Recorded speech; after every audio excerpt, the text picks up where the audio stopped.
so great to be able to see people coming here who are interested in this, and that there's an infrastructure developed for study abroad.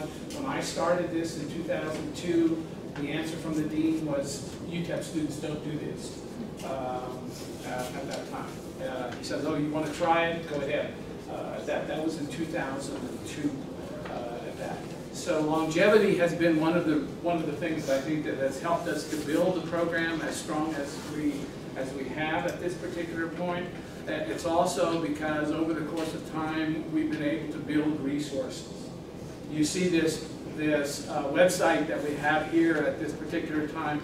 We dovetailed that with a 2015 National Endowment for the Humanities grant for a Teachers Institute in Rome. Since then, the National Endowment has quit doing that, but we then took the website after we had used it for that, and developed it into something more as far as that goes.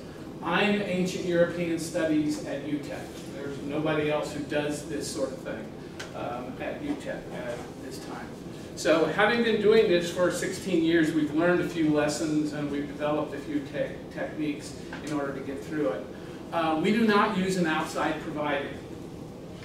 Okay? We started off this way, not using an outside provider, because at that particular time, outside providers offered us packages which were inflexible. I didn't like that. I wanted my own flexibility with all that. Now, there are some advantages to that, and there are disadvantages to that. One of the things is, by not using an outside provider, mainly we've been able to cut costs. We've actually gone out and sort of developed contracts with hotels, transportation, and those are the two main things, hotels and transportation, that you need to deal with when you've got a bunch of students outside of the university. And peripheral to that also is, last year we took a handicapped student in a wheelchair. That was a gutsy call at that time.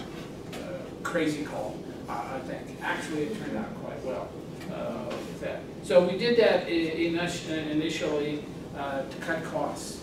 As a result of that, what we've done, because of Rome is such a place where there is actually right now kind of surplus of Catholic Church properties.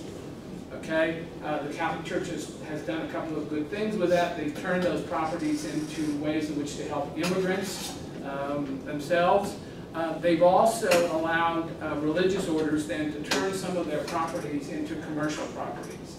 And so we've taken advantage of that. Where there were monasteries and convents previously, there are oftentimes cheap accommodations available in Rome. And to a certain extent, some of that's available throughout Italy as well, particularly in larger cities like Milan, for example, or maybe smaller places, religious places like Assisi and other places. So we've taken advantage of that. And one thing about that is, when you live with nuns, you live in a very clean environment. There's no dirty bathrooms in this place, for example. The accommodations are basic, okay? Just recently they put TVs in the room with that. Since it's all in Italian, that's not a problem for our students anyway with that. But it's basic, but it's cheap. We get basically a room per student at about, let's see, right now it's running less than half the cost of a room per student. Now, some of this is in suites and a kind of dormitory shared facility itself, but it really keeps the costs down as far as that goes. To meet costs, we use public transportation, basically. Roman public transportation is much better than El Paso public transportation itself. The whole thing about this is, in order to do this, you have to really have a great knowledge of operations on the ground.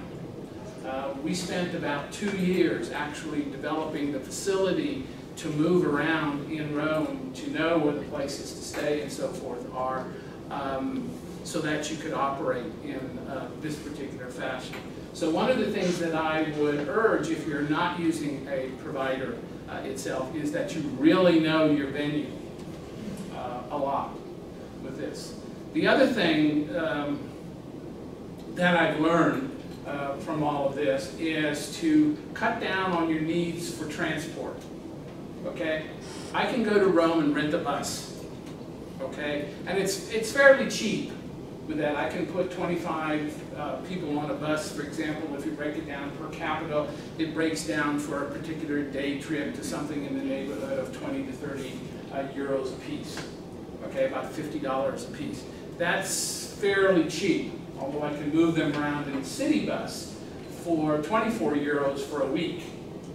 Okay, on an unlimited. So I cut that down significantly in that regard. The problem with renting transportation in that case is they always put a time limit on it. They will only go for this amount of time. They will pick you up and bring you back at this particular point in time. So that limits your flexibility a great deal. So we use public transportation. Now, another great thing about public transportation is this takes you out of the tourist bubble.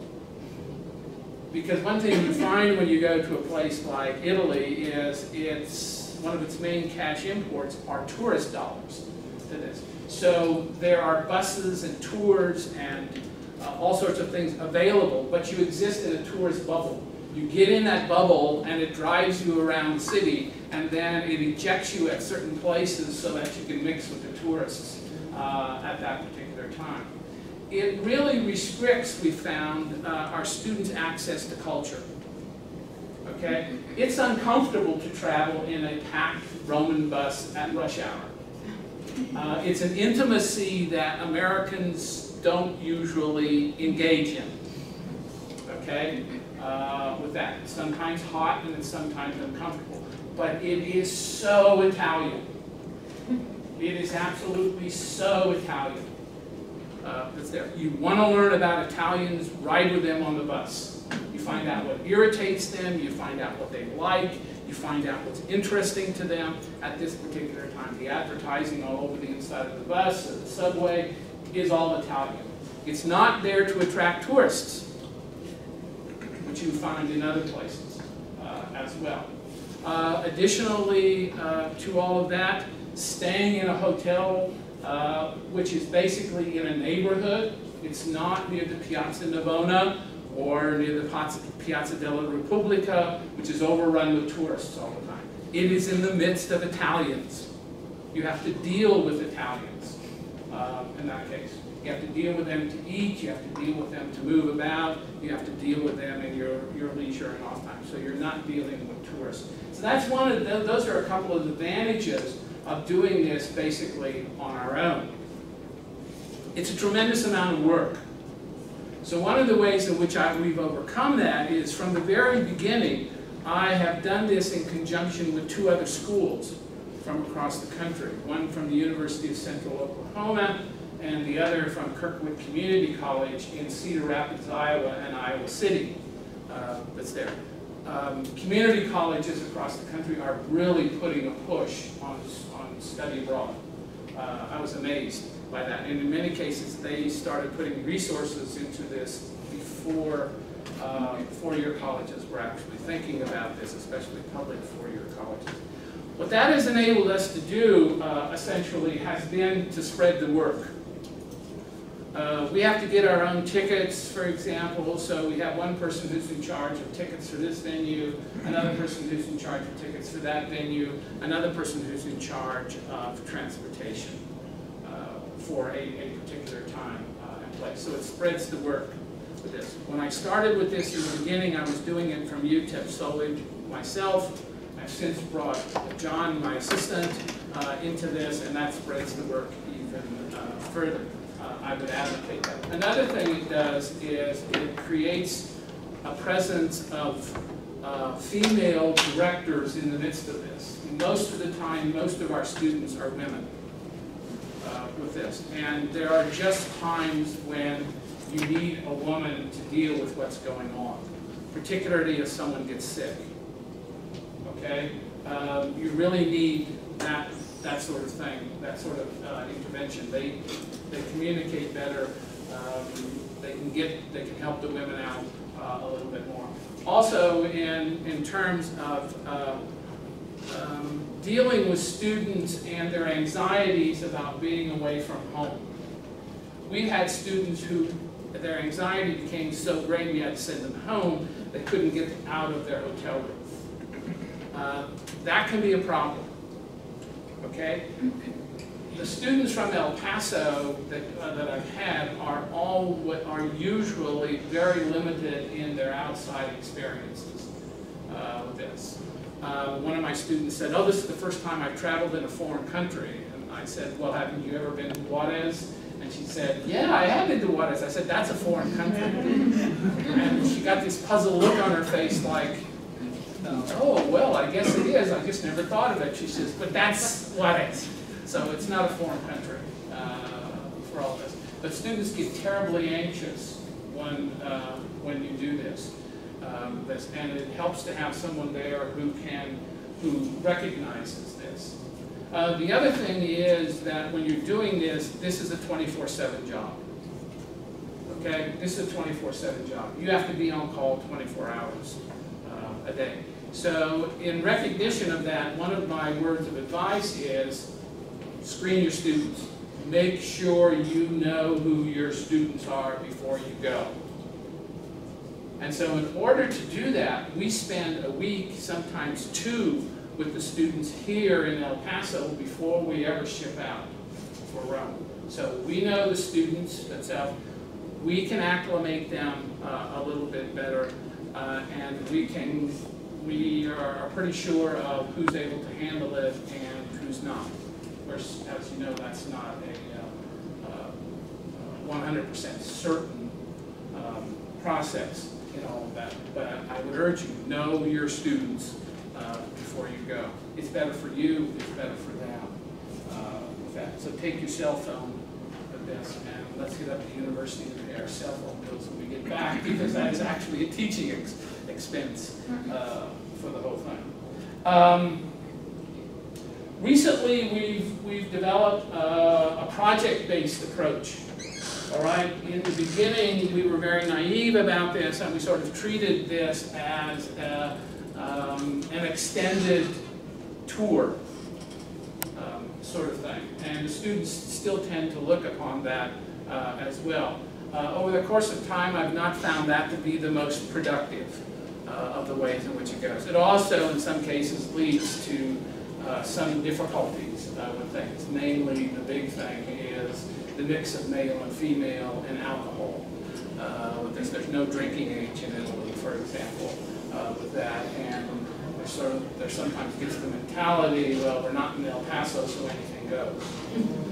And you got to remind your students always that that's not the case. You are in a way still in El Paso. So all of that gets to be useful in doing that.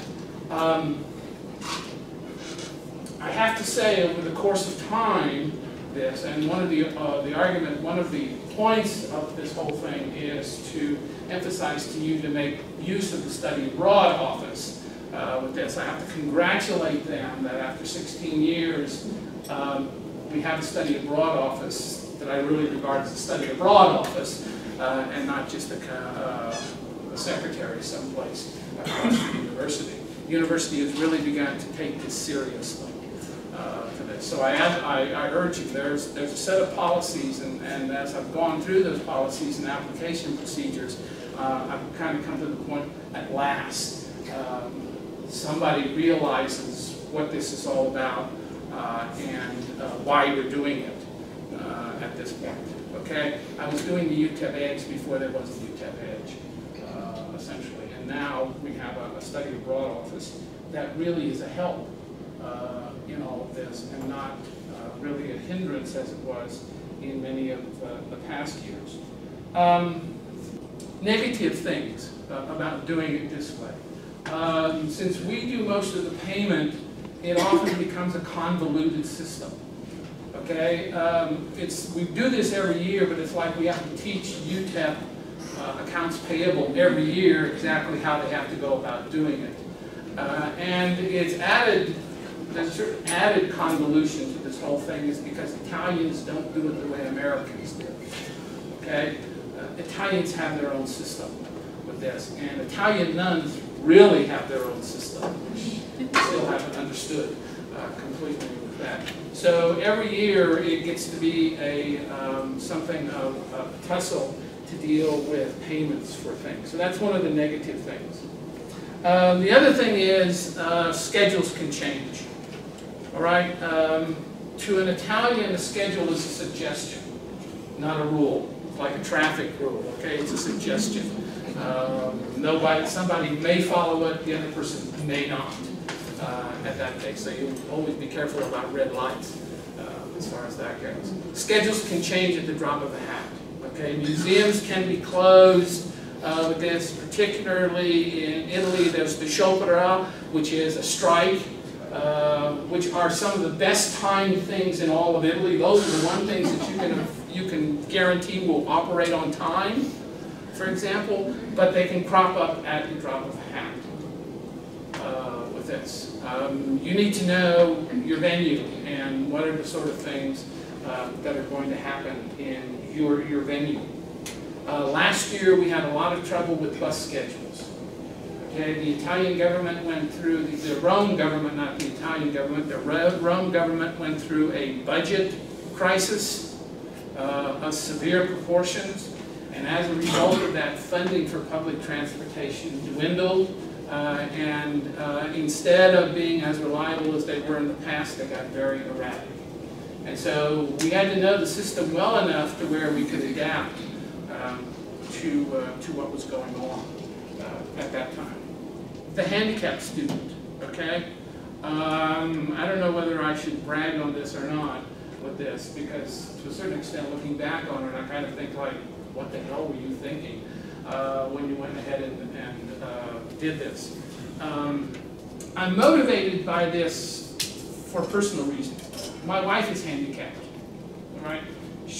When we travel, she's in a wheelchair, for example. And when I went looking for things, particularly in Europe, everyone told me you can't do that. Well, that's the wrong thing to tell me. Okay, that's what they told me about study abroad. You can't do that at that time. So in order to solve some of the problems that she and I have had with travel, not only abroad but in the United States itself, I started looking into these things. And so I had some sort of foreknowledge of what it would be to take a handicapped person along. And fortunately, I think I found the right person. Because to start this off with, you need the right personality. And the person we got was, first of all, very gregarious, who as a handicapped person never takes a curb as a no. Okay? Because if you're ever around a handicapped person, a curb this high is an obstacle they can't get over. Can't roll wheelchairs over them, for example, very frequently, especially if you're alone. So he never takes as a no. The other thing was he could speak fluent Italian, which was a big help with this. So, you know, when we did the pity bit all the time, he could do the pity bit in Italian. So that was one of the ways in order to get people to open up doors where we needed to get in and that sort of thing. It's not true, even though Europe is old, that it's not accessible. Okay? The European Union basically has written into its code the fact that all members must meet certain standards as far as accessibility is concerned. And so countries like Italy, relatively poor, are slowly moving to meet those standards. You have to remember, the ADA was passed back in the early 90s, and we still just building a ramp on the university steps out here 30 years later. 20 years later, as far as that goes. So we're not doing that as well. So it is possible, but you have to be prepared again for it. You can't do it cold because you're going to have some great problems if you did. I just discovered that there's actually an accessibility plan for Venice, of all places. Because I'm not sure exactly how well it works. Maybe I'll be brave enough to tell you at some point. In addition, this person that we had was a vet. All right, and the reason that the reason that that was good is because we had access to help because he was a vet. And the main thing, one of the main things that I found both in traveling with my wife and in traveling with him is that the airlines are horrible, okay? They almost completely destroyed his wheelchair. And he had a large wheelchair that was built like a Sherman tank. Everything on it was 14 gauge steel, I think, in each case. And they bent parts of the chair for not taking care of it. And we've had that problem with my wife. For example, when the airlines transport the vehicles, my wife uses an electric scooter, he was using an electric wheelchair at this point. They're extremely careless about it, as careless as they are with luggage as well. And one of the things to know is that almost every veterans group in the United States has a suit against one or more airlines for destroying veterans' assistive devices, their wheelchairs and other things as well. So the airlines are not a big help. The Italian trains were a much bigger help because they actually have a policy for getting handicapped people on and off of trains. That's one of the things that we discovered as a result of this. But the big thing was the airlines. The hotel was very accommodating to this. They allowed him to be in a particular room on the ground floor. Most hotels have elevators, although some of them seem to be too small to accommodate a wheelchair for you, especially a wheelchair as large as his was in this particular case. So that's it. But again, my word of advice to you is scout it out. Know your venue, know what's available to you as well. And again, know your student. I don't think all handicapped students would have been able to handle this sort of thing as well as he was able to do it. Okay, if you want to know something about this, call me up, buy me a cup of coffee. I'll tell you all about it. I'd also be very willing to look at what your arrangements are in this case and give you my reaction to where you could have success and what you should look for when you get there. But by all means, be flexible. You know, the best laid plans of mice and men are usually to go awry at some particular point. And I think that's probably what you'll learn from these other people as well. Be flexible. That's basically what you need. Okay? We have another program. This is the program was in Spain, Cuenca, known as the true Spanish experience. That was a bit of a lofty title, but very nice. And when they began their experience, they thought we were only going to take 10 students with us, something like that, 10, 12, and you ended up taking 24. And so at that point, initially was going to be Professor Anchondo, who was going to do it by himself. And what made this really took it over to a new level is that then we had Professor Raquel Gonzalez, who's then from Chicano Studies, and they actually had two disciplines delivering a curriculum in this location. They, however, different from that Weber, use a third-party provider, which is the true Spanish experience in Cuenca. So please. Okay. My voice is not very good today. I just had a very bad cold, so I will try. So basically, I'm going to talk about my experience of building an study abroad program, basically from nowhere, with nothing. And it was a very successful program. We took 24 students, and I believe it was the cheapest program of the last academic year. So when I came to UTEP in 2016, I'm pretty new to the institution. I always told the chair that I wanted to study abroad, and the answer was not at this time, there are no funds. So basically, last December she told me, yes, you can do it. Last December, and you can do it during the first summer session. So basically I had 5 months to build it, and I had nothing. I mean, when she said yes, now my first problem was how I'm going to recruit the students with a very short time notice, only 5 months. Especially because I was worried that they needed to buy their plane ticket, and with 5 months was a very short notice. It's going to be expensive.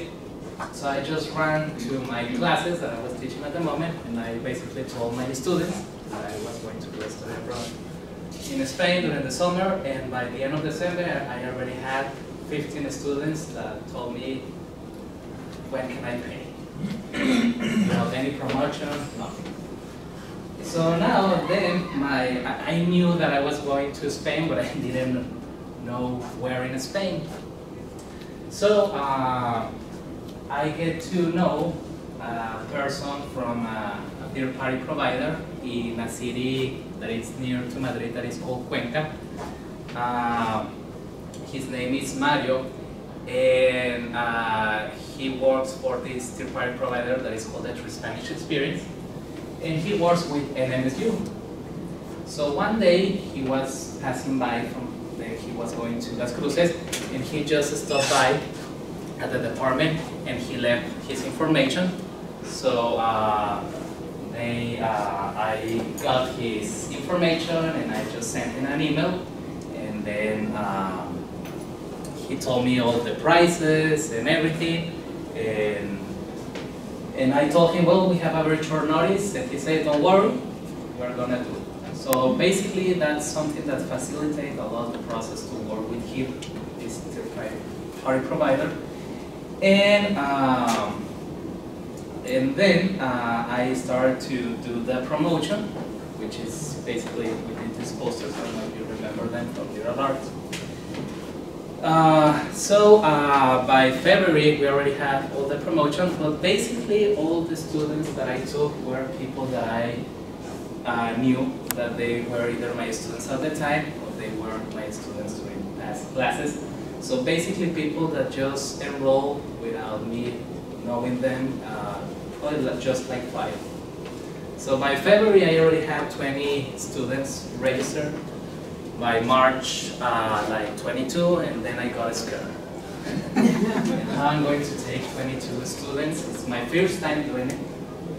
And then so I talked to the chair, and she told me, well, you can have another professor that go with you, and that's how Raquel was involved in the project, and she was also a lot of help because she organized all my mess. Because I'm not very organized when working, I just do everything like, let's do it. I don't know how I'm going to do it, but I'm going to do it. So I'm going to tell you about the prices, how it was so cheap. We went to Cuenca. Cuenca is a city that is near to Madrid. It's like 1 hour by train. And it's a beautiful, beautiful city. As you can see, this is the institution, this small thing. Yes, that's it, the True Spanish Experience. I taught a class there, but it was basically a history of Spain class. And so it's a city that has everything. It has nature, it has all these, a lot of museums, and the good thing is that it's near Madrid and it's near Valencia, two very important locations in Spain. So we went there during the first summer session. We stood there for 3 weeks, and these are the prices. Well, they charge us 385 euros for activities. I mean, the third-party provider, they provide us with afternoon activities from Monday through Friday that range from cooking workshops, flamenco classes, esgrima, fencing, a lot of different classes. So the students, they pay 385 euros for those activities, afternoon activities, and then the accommodation for 3 weeks. They stood with hosted families, and they provide us 3 meals per day, so breakfast, lunch, and dinner. And for the 3 weeks, it was 597 euros, which is very, very cheap. And then they provide us with health insurance, which is 35 euros. So the total cost of the program in dollars, including the 3 credits, the 3 UTEP credits, was $2,150. The only thing they needed to pay extra was the airport ticket. So it was a great experience, and also something that facilitated a lot. The program was Dania, her help, and the scholarship that she provided us, which was $500 per student, they ended paying like $1,600 for 3 weeks in Spain, everything included, including UTEP credit, which is very, very cheap. So before knowing that Raquel was going to help me, I already had like 30 or 35 students interested, and I had to say no because I wasn't going to do it by myself, and basically nothing. So at the end, we only took 24 students, but it was a great experience, especially for someone like me that it was his first time doing it. We are planning on doing it this coming summer with all the experience that we gained. And well, bad things. Well, we didn't experience any bad thing. But there are some risks, right? Like especially when you don't travel all together, because I just told the students we are going to meet at Barajas Airport in Madrid, Saturday, June 16 at 6 p.m. I don't know how you're gonna get there, but I will see you there at that time. There are good things about that. The good things is that the students, they can buy their airplane ticket and they can manage, especially the economy, if they want to. A lot of them, they didn't travel from El Paso, but they travel by bus from El Paso to Phoenix or to Dallas or to Los Angeles, and then fly from there, which was cheapest. So that's one of the good things, that it's cheaper for them if they do it by themselves. The risk is that they can get lost or something can happen, and and probably if there's a delay or something, or a flight got canceled, I mean, if they don't arrive at that time, you have to wait for them. And because Cuenca from Madrid, as I told, it's like 1 hour, so they pick us up from the airport and then took us to the city. But nothing happened. That was the good thing. Nothing happened. The weekends, they had it free. They can travel to anywhere in Spain. The good thing about that is that the students, they can plan the weekend, they can manage time. The risk is the same as flying by themselves, that they can get lost or something can happen. They sign a waiver that if it happens something to them, UTEP and especially myself, we're not going to be responsible. They travel during the weekend to Madrid. Some of them actually went to Rome.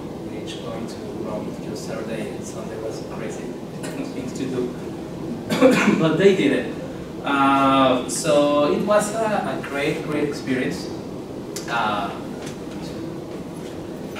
We have some photos. That was the classroom that they provide us, that they provide me to teach the class. It was a beautiful building. We had the view. It was a river that passed through the city. You can hear the water running. I was teaching. It was great experience. The housing, they stayed with hosted families.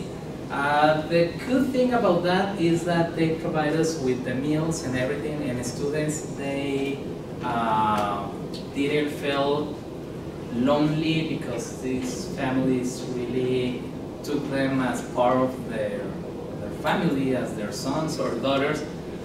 We didn't have any problem with the families. These families, they do this every summer. This company, they work a lot with academies in Asia, Japan especially, and also here at the US. So all of these families are accredited. They're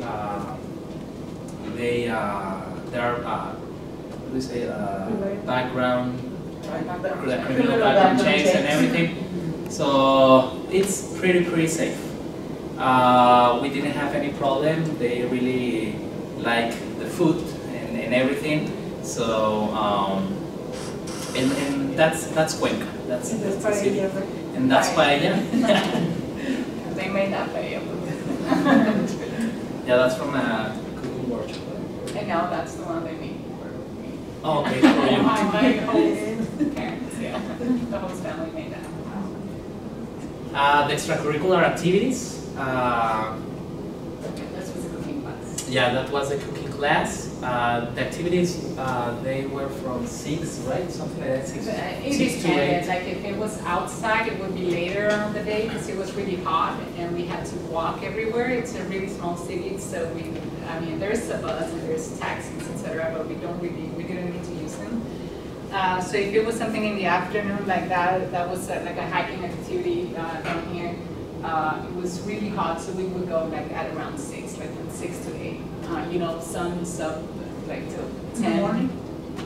No, in the afternoon. Okay. Yeah, because it was really hot. Yeah, so it depended on the activity. So we had, as I was mentioned, during the weekends they can travel to whatever they want to.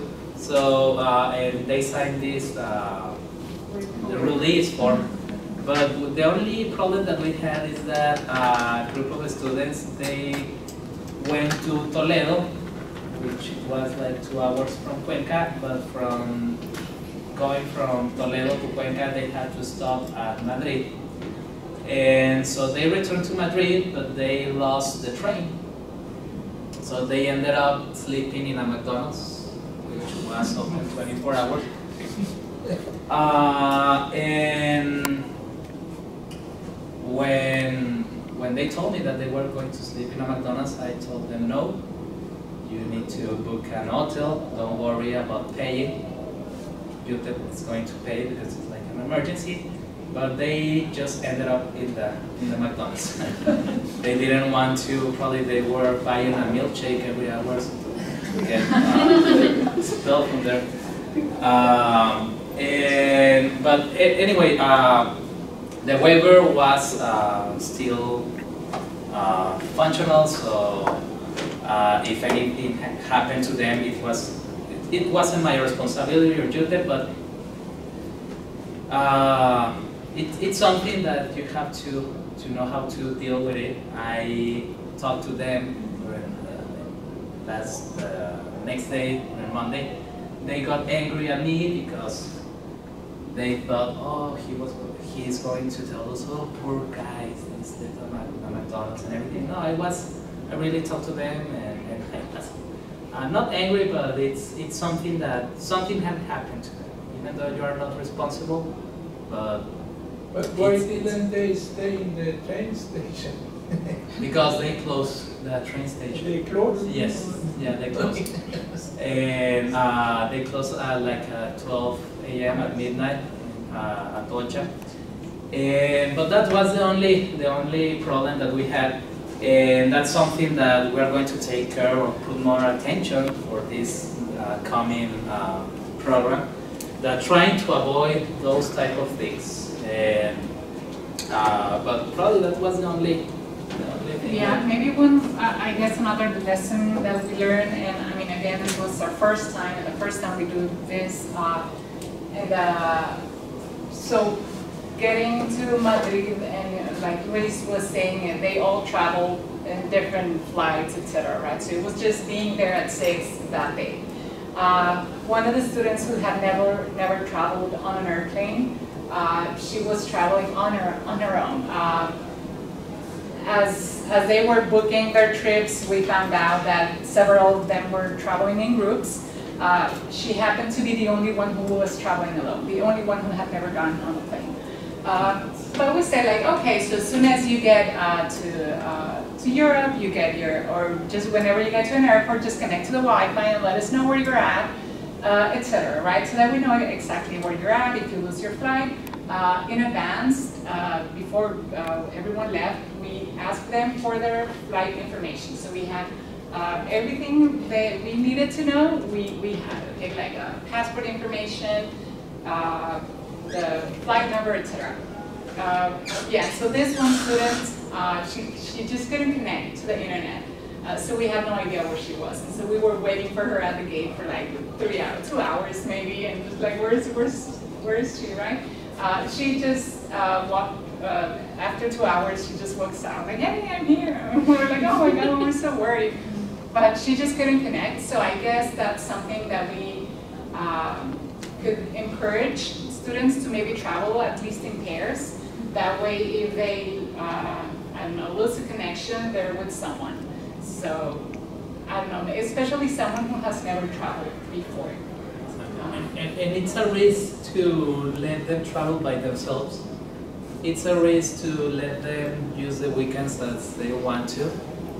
But it's the cheapest way of doing it, according to our experience. Because it was cheapest than booking a flight for all of us, and especially of booking activities during the weekend. It was because some students, they have more money than others.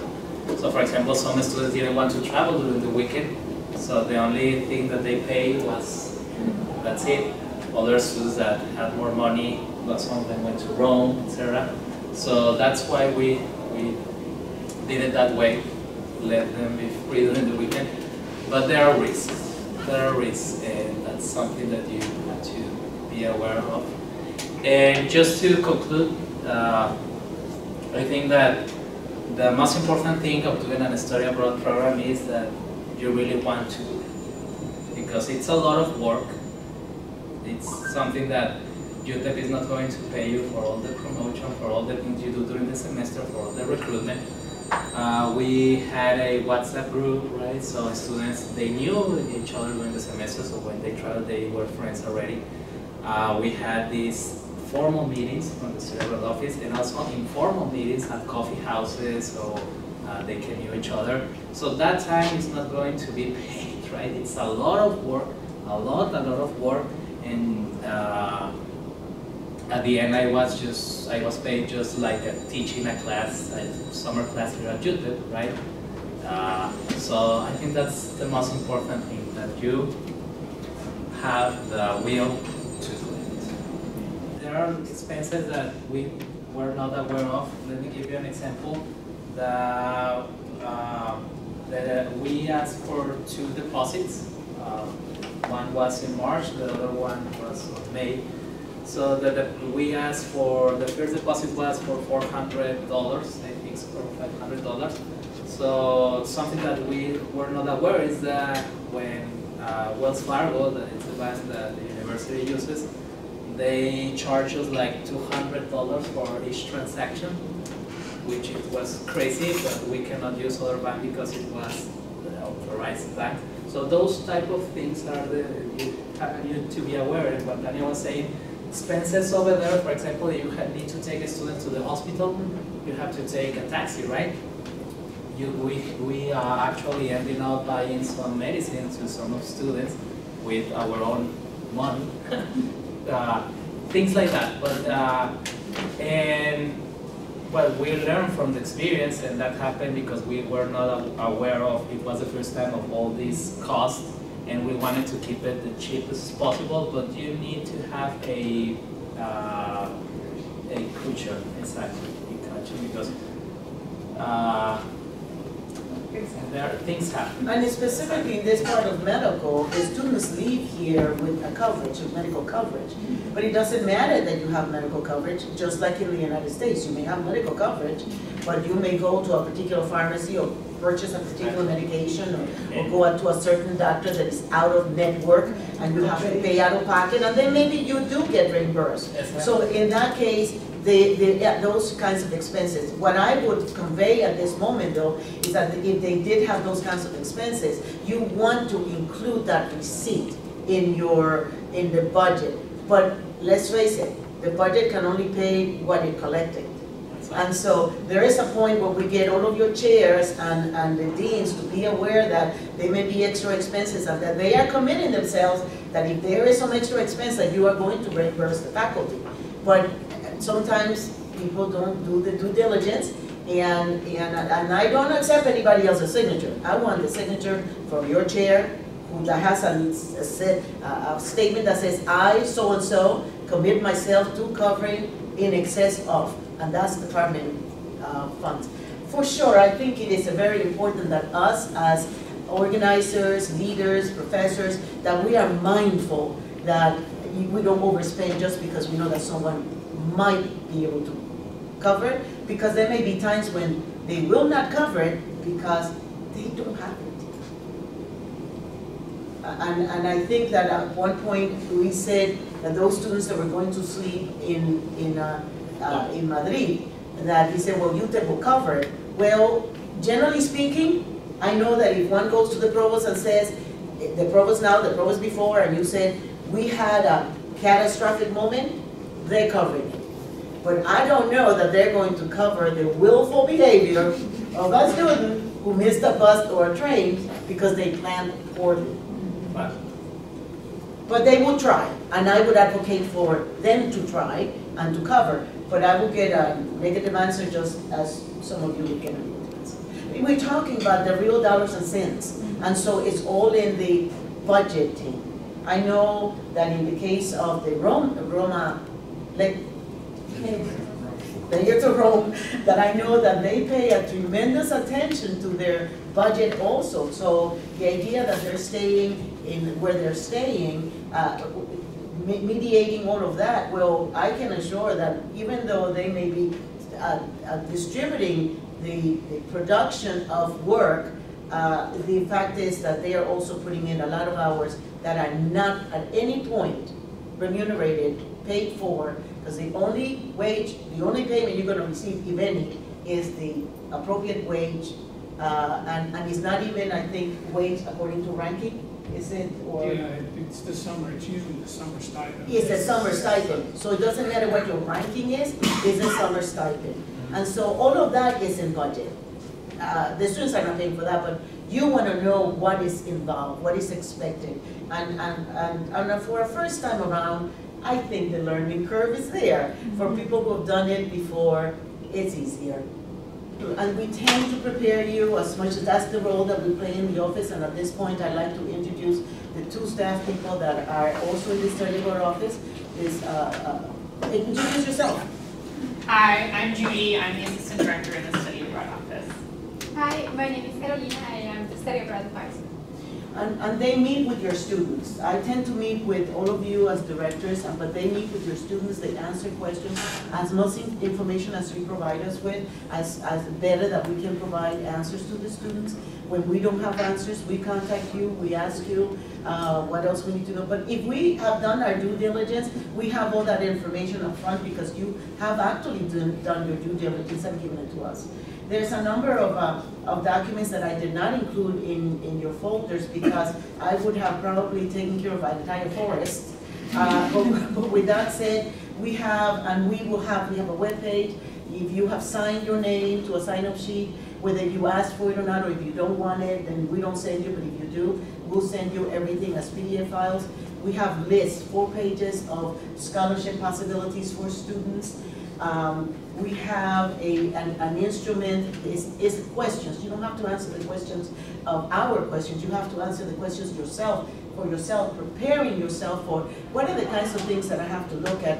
And it's things like structure and scope, safety considerations, coordinating with your home campus, understanding institutional policy. For example, I'm not going to talk about it today, but I urge you to do this if you plan to go abroad. There is a new student travel portal that this is UT system, it's not about UTEP, it's not about the study board office, yet it is facilitated through UTEP and through our office and various other individuals, because UT system has very specific ways in which they want us to track when we take students with us. For veterans like our Professor Weber, this is going to be not new, but yet new.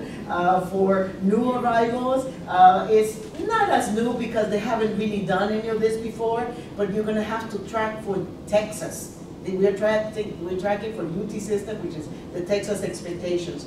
We have pre-departure orientations, we have post orientations, we help you with the pre, you do a post, meaning on-site. Traveling doing program, and many other things. This is a long document that I will facilitate if you want it via email. We also have, as per vetted by the Provost Office, the actual faculty proposal for an FLP program. They have done these proposals. Dr. Weber have seen several of them before, perhaps. We changed it. We're trying to make it easier and easier. We didn't get there yet, but we are getting there. But one of the areas that is new is that now we have to give the provost information on the travel warning or the travel alert or what have you, for students, for the faculty, everyone else. The proposal helped us, again, all this will be online. I'm not going to explain all of it.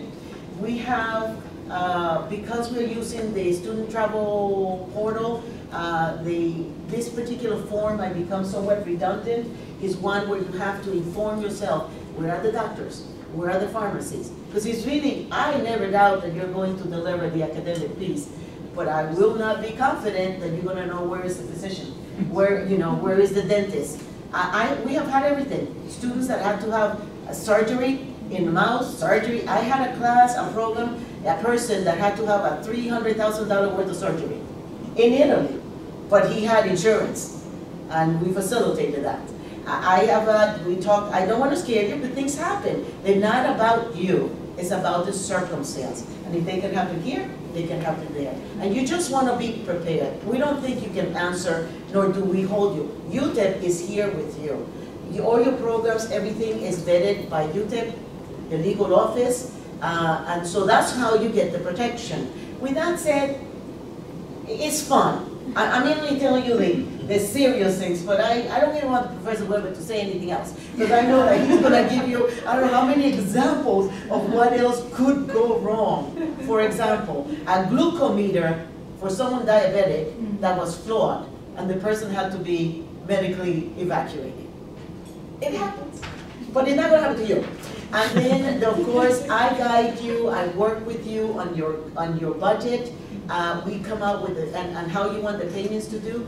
As per the Provost Office, Provost Parker sent out a communication several months back. I am going to share that with everyone, where it said that they didn't want any more programs where you collect the money and then you deposit it. No, they wanted to go through TouchNet for accountability issues. They have had problems with, not that anyone has mismanaged the funds or misappropriated the funds, but they have not been able to really satisfactorily respond to the audits that come from Texas, and we have those audits.